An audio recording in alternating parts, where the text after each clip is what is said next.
BJP Congress నేతల మధ్య caste and community war నడుస్తోంది. రాహుల్ గాంధీ ఏ కులమో ఏ మతమో చెప్పాలన్న కేంద్ర మంత్రి బండి సంజయ్ కమెంట్స్ కు కౌంటర్ ఇచ్చారు కాంగ్రెస్ నేత జగ్గారెడ్డి. రాహుల్ గాంధీ బ్రాహ్మణ కులానికి చెందినవారని, వారు హిందువులని క్లారిటీ ఇచ్చారు. భారతీయ సంప్రదాయం ప్రకారం భర్త ఏ కులమైతే భార్యకు అదే వర్తిస్తుందని చెప్పారు. ఈ విషయంలో బీజేపీ నేతలకు ఇంతకన్నా ఎక్కువ చెప్పాల్సిన అవసరం లేదన్నారు జగ్గారెడ్డి.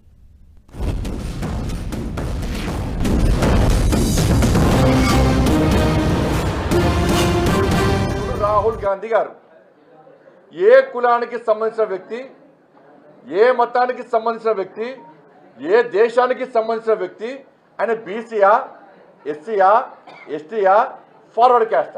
రాహుల్ గాంధీ గారి తాత ఫిరోజ్ ఖాన్ గాంధీ, వాళ్ళ అమ్మ ఆయన ముస్లిం, వాళ్ళ అమ్మ సోనియా గాంధీ క్రైస్తవురాలు, దాంతోపాటు ఇటలీ దేశస్తురాలు.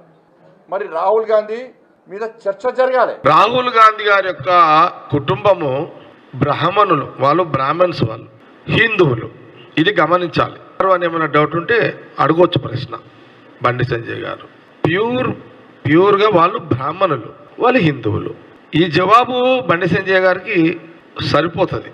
ఈ జవాబు మీరు ఎన్నో కథలు చెప్తారు కదా హిందూ ధర్మం మీద. ఈ ధర్మం మీకు తెలియదా? తెలియకపోవడం ఏంటి? సోనియా గాంధీ గారు రాజీవ్ గాంధీ గారిని వివాహం చేసుకున్న తర్వాత సోనియా గాంధీగా మారారు.